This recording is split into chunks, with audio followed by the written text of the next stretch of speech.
ሴቱም ድንግልና ሳይኖራችሁ ነኝ ብላችሁ በተክሊል አታው አንታረቅ የታረቀ መስለን ማስቀደስ ውሸት ነው። ይሄ የሌለው የኃጢአት ትንሽ የለው። መርዝ ከሆነ ይገላል፣ ኃጢአት ከሆነም ይገላል። ስለዚህ ውሸትን ሰው ዛሬ አቀሎታል። ኃጢአት የሚመስለው ወይ መግደል ወይ ዝሙት ብቻ ነው የሚመስለው፣ ወይ መስረቅ ነው። መዋሸት ትልቅ ኃጢአት ነው። እግዚአብሔር እውነት ነው። አትዋሹ፣ እውነተኛ ሁኑ። የሌላችሁን አለኝ አትብሉ፣ ያላችሁን የለኝም አትበሉ። ሐሰት የክደት ሁሉ ራስ ነው፣ የኃጢአት የበላይ ነው። እንወር ብለን መዋሸት ነገ ለሚታሰር አንደበት፣ አንዳንዱ ገንዘብ ብሎ አንዳንዱ ፈርቶ፣ ነገ ግን እንታሰራለን። በመኮንነ ጽድቅ በኢየሱስ ክርስቶስ ፊት እንቆማለን። ያን ጊዜ እሱ ምስክር አያሻውም። ራሱ ኃጢአታችን አስጥቶ ይመለከተዋል።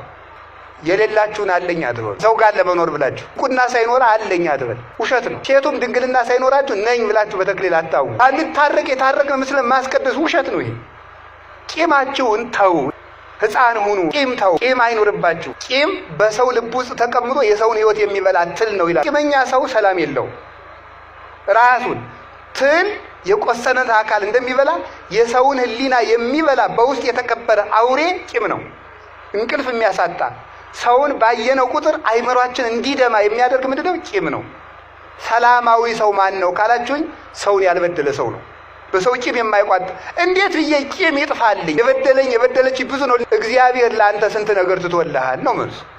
እግዚአብሔር የ30 ዓመት በደል ከተወልህ አንተ የአንድ ቀን የሁለት ቀን የሶስት ቀን የእህትህን የወንድምህን በደል ለምን አትተውም?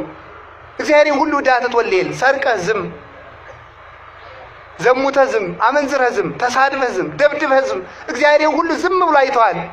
ምን አለ አንተ የአንድ ቀን የሁለት ሰው የሶስት ቀን አንድ ዓመት ይሄን ሰውዬ ከቻልኩት 5 ዓመት ይሄ ነው። እግዚአብሔር እድሜ ዘመንህን አንተን ችሎ የለም ወይ? እናንተም ተው እሱም ይተውላችኋል። እናንተ ይቅር በሉ እሱም ይቅር ይላችኋል። ይቅር እንዲለን ይቅር ማለት አለብን፣ እንዲተውልን መተው አለብን።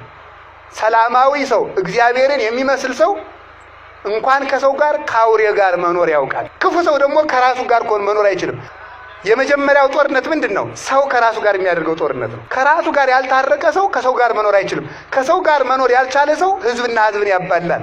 ሕዝብ ጋር መኖር ያልቻለ ሰው ሀገርን ከሀገር ጋር ያጣላል። ከራሱ ጋር የታረቀ ሰው ግን ከሰው ሁሉ ጋር መኖር ይችላል። አልፎም ከፍጥረታት ጋር ሰላም መሆን ይችላል።